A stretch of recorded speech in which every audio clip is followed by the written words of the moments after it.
Kita sudah memperbincangkan, termasuk di Anak Bangsa Channel. Saya pribadi sudah memberikan opini, saya sudah mengundang Laksamana Muda TNI Purnawirawan Soleman B. Punto untuk membahas tentang Perpol nomor 10 tahun 2025 ini yang dikaitkan dengan Undang-Undang Polri nomor 2 tahun 2002 dan dikaitkan juga dengan putusan MK nomor 114 tahun 2025. Sudah banyak referensi yang kita baca. Kesimpulannya satu, tidak ada pembenaran sebiji jarah pun bahwa Perpol ini bisa dilaksanakan. Kesimpulannya tetap Perpol ini melanggar undang-undang.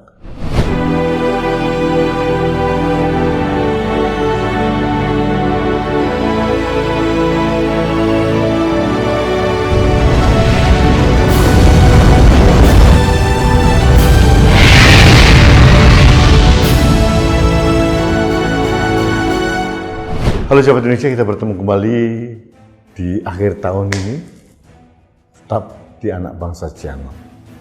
Sahabat Indonesia, bagaimana dengan kabar Perpol nomor 10 tahun 2025 yang ditandatangani oleh Kapolri tanggal 9 Desember 2025. Beberapa hari terakhir saya menyimak perbincangan dari para ahli hukum tata negara, pengamat kepolisian, dari media ini, media itu, banyak berseliweran. Tapi akhirnya saya membuat kesimpulan, ini hebat cara Kapolri ini. Ini strategi jitu dari Kapolri. Satu hal. Yang kedua, saya mempunyai kesimpulan betapa powerfulnya Kapolri saat ini. Mengapa saya mengatakan itu?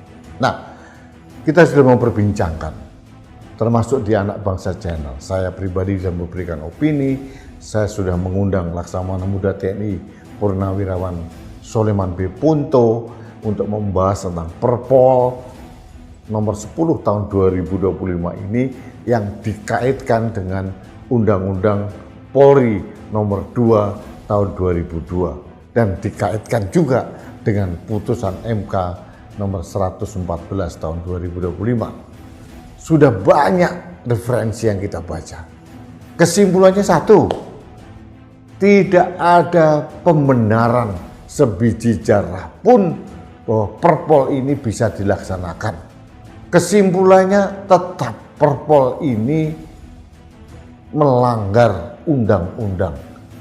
Apalagi dalam hierarki perundangan di Indonesia, Perpol ini seharusnya hanya mengatur internal di kepolisian, tidak boleh melangkahi peraturan di atasnya, baik PP, baik undang-undang, apalagi konstitusi. Itu sudah loud and clear disuarakan oleh siapapun. Ada orang yang tetap membela Perpol nomor 10 tahun 2025 karena ada penjelasan dari pasal 28 Undang-Undang Polri nomor 2 tahun 2002, meskipun sudah ada frasa yang dicoret oleh MK bahwa petugas Polri tidak boleh menjabat di luar struktur kepolisian yang tidak ada sangkut pautnya dengan tugas-tugas pokok kepolisian. Ada yang mencoba mengakali ini bahwa oh, ini ada sangkut pautnya dengan kepolisian. Saya menyitir apa yang disampaikan oleh Profesor Mahfud MD. Di mana sendi-sendi kehidupan masyarakat di Indonesia saat ini dan mungkin di masa yang akan datang yang tidak bersentuhan atau bersangkut paut dengan polisi, semuanya pasti. Polisi itu tugas pokoknya adalah Kamtibmas, kemudian penegakan hukum, melindungi dan mengayomi masyarakat. Hanya itu. Kalau ini semua dikait-kaitkan, semua ada kaitannya. Jadi pembelaan terhadap Perpol nomor 10 tahun 2025 ini ngadi-ngadi, mencari celah-celah dari sesuatu yang sudah dilanggar. Intinya putusan MK nomor 114 hanya menegaskan bahwa batang tubuh dalam Undang-Undang Polisi nomor 2 tahun 2002 itu tetap berlaku, bahwa polisi hanya punya 2 pintu untuk jabatan di luar struktur kepolisian: mengundurkan diri atau alih status. Hanya itu saja. Tidak ada pintu yang lain. Tidak ada pintu ketiga. Nah, ini terus berkembang. Pro kontra, ada yang membela, ada yang... Tapi kenapa arus besar logika masyarakat jauh lebih mendukung argumentasi yang disampaikan oleh Profesor Mahfud MD, yang disampaikan oleh Profesor Jimli Asidiki, dan orang-orang yang mengatakan bahwa Perpol ini tidak bisa diberlakukan karena menabrak undang-undang di atasnya. Lalu apa perkembangan terakhirnya? Perkembangan terakhirnya yang terjadi ini menarik sekali. Beberapa menteri dikoordinasi oleh Menko Hukum, HAM dan Impas, Yusril Issa Mahendra, bersama mengundang juga dari Komisi Percepatan Reformasi Kepolisian, akhirnya mengakomodasi Perpol yang aneh bin ajaib ini, yang akan dituangkan dalam PP sebagai peraturan antara sebelum nanti dibuat atau diakomodasi dalam Undang-Undang Kepolisian yang akan direvisi. Ini bentuk akomodasi yang luar biasa. Semua orang mengatakan bahwa kalau polisi ingin jabatan di luar struktur kepolisian, harus mengikuti apa yang dilakukan oleh TNI. Semuanya diatur rinci dalam Undang-Undang TNI. Harusnya polisi demikian. Saya sebagai masyarakat yang bukan ahli tata negara merasa PP pun ini, peraturan pemerintah ini seperti dipaksakan. Kalau saya jadi presiden, saya akan mengatakan kepada polisi, karena Kapolri adalah bawahan saya, batalkan Perpol nomor 10 tahun 2025, nanti semua akan kita bicarakan dalam revisi Undang-Undang Kepolisian yang akan direkomendasikan oleh Komite atau Komisi Percepatan Reformasi Polri. Itu saja, tegas. Tapi tidak. Hal ini tidak dilakukan oleh Presiden Prabowo. Entah mengapa. Presiden malah mengakomodasi masukan, udahlah dibuat PP dulu sebagai peraturan antara. PP atau peraturan pemerintah atau mungkin Perpres itu hierarkinya tetap di bawah undang-undang. Untuk apa juga dibuat PP kalau hanya sekedar mengakomodasi keinginan dari Polri? Mengapa tidak langsung saja nanti menunggu revisi Undang-Undang Kepolisian, diatur jabatan-jabatan yang bersangkut paut dengan Polri misalkan, sama persis seperti TNI. Mengapa kok kemerungsung harus mengakomodasi kepentingan Polri dalam Perpol ini? Konon Perpol di hold dulu, tapi kita tidak pernah mendengar statement resmi dari Polri, entah langsung dari Kapolri maupun melalui divisi humasnya maupun dari Istana Negara, bahwa Perpol nomor 10 tahun 2025 sementara dibatalkan dulu atau di hold dulu. Tidak pernah. Yang terjadi, para pejabat termasuk Istana bahkan katanya sudah disetujui oleh Presiden akan diakomodasi dalam PP sebagai aturan antara. Peraturan pemerintah sekali lagi tetap di bawah undang-undang. Buat apa? Terlalu terburu-buru seperti itu. Sekali lagi, mengapa tidak menunggu revisi Undang-Undang Kepolisian saja? Itu jauh lebih elegan, jauh lebih tidak melanggar sistem ketatanegaraan kita. Mengapa para elit di negeri ini, termasuk pejabat-pejabat, termasuk presiden, tidak memberikan teladan yang baik, untuk disiplin terhadap tata negara yang baik. Sistem ketatanegaraan kita itu dibuat begitu rapi, harusnya diikuti. Putusan MK itu sudah setara dengan undang-undang, karena hanya MK yang bisa menginterpretasikan konstitusi kita. Dari semua ini, termasuk yang terakhir saya dengar bahwa akan dibuat PP sebagai aturan antara sebelum undang-undang kepolisian ini akan direvisi.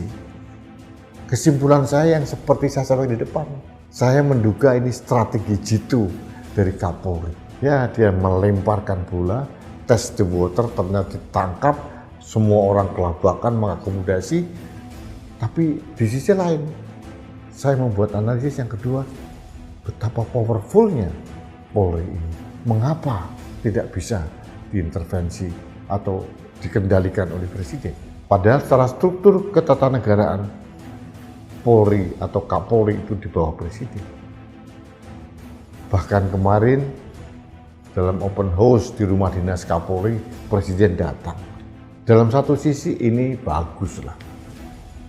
Presiden meskipun atasan Kapolri datang mengucapkan selamat Natal pada Kapolri, oke. Tapi bisa juga dibaca oleh publik bahwa ini Presiden ini benar-benar memanjakan Polri di bawah Kapolri Listio Sigit Prabowo. Entah ada apa? Ada apa Presiden kok begitu saja nurut apapun permintaan Polri? Lepas dari itu saya katakan ini strategi jitu dari Pak Listio Sigit Prabowo, karena merasa mempunyai bargaining position yang sangat kuat, dilemparkan perpol, mendapatkan respon polemik di ruang publik. Semua ahli tata negara itu terbelah, ahli hukum terbelah, akhirnya ditangkap oleh pemerintah, dibuatkan PP. Tambah kuat, perpol tidak ada apa-apanya dibandingkan PP. Tapi sebagai catatan, meskipun saya bukan ahli tata negara, tapi saya tahu hierarki perundang-undangan yang berlaku di negeri ini, bahwa PP atau peraturan pemerintah atau perpres sekalipun itu tetap tidak boleh melanggar undang-undang. Dan Undang-Undang Kepolisian nomor 2 tahun 2002 sudah direvisi oleh MK. Ini seharusnya menjadi acuan sebelum undang-undang itu direvisi lagi nantinya. Mungkin merupakan output dari hasil kerja dari Komisi Percepatan Reformasi Polri. Mbok sabar. Kenapa kemurungsung?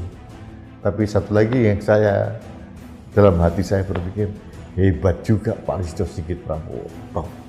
Strateginya jitu. Ya, karena apa beliau berani? Ya mungkin beliau mempunyai bargaining yang sangat kuat, mempunyai jasa yang luar biasa kepada pemerintahan Prabowo. Ya kita udah lihat lah. Tapi saya harus angkat topi hormat kepada Pak Listio Sigit. Strategi Anda jitu, sehingga semua ahli hukum, ahli tata negara itu berdebat di ruang publik. Akhirnya pemerintah menangkap perpol, lalu malah dinaikkan statusnya menjadi PP. Meskipun saya pribadi tidak setuju dengan PP, saya lebih setuju tunggu saja revisi undang-undang kepolisian nanti. Untuk apa buru-buru? Lalu bagaimana dengan 380 pejabat tinggi Polri yang ada di eselon 2, eselon 1 di berbagai kementerian dan lembaga itu? Ya gampang. Suruh aja mereka memilih kembali ke polisi tapi non-job di Polri, atau tetap bertahan di jabatan sekarang dengan cara pensiun atau mengundurkan diri. Itu saja. Wong putusan MK tidak berlaku surut. Udahlah, lakukan seketika, final and binding. Keputusan MK itu berlaku suddenly saat itu juga. Sudahlah, kalau Kapolri atau mungkin Presiden mempunyai wisdom yang kuat untuk menegakkan disiplin sistem ketatanegaraan kita. Oke, nanti kita revisi Undang-Undang Polri. Nunggu hasil kerja Komisi Percepatan Reformasi Polri. Sembari menunggu, pejabat-pejabat tinggi yang berjumlah 380 perwira tinggi Polri yang masih aktif yang ada di kementerian lembaga diberikan dua pilihan. Kembali ke institusi Polri dengan risiko non-job atau tetap di jabatan sekarang di eselon 1, eselon 2 atau setara eselon 1, eselon 2 tapi mereka mengundurkan diri dan pensiun. Itu jauh lebih elegan dan jauh memberikan keteladanan yang baik pada generasi muda dan generasi berikutnya bahwa para pejabat saat ini taat terhadap peraturan, hierarki, dan sistem ketatanegaraan yang ada. Bukan mengakali sistem ketatanegaraan. Ini terjadi dan ini salah. Terima kasih sahabat Indonesia. Kita bertemu kembali dalam Opini Rudy selanjutnya. Sampai jumpa.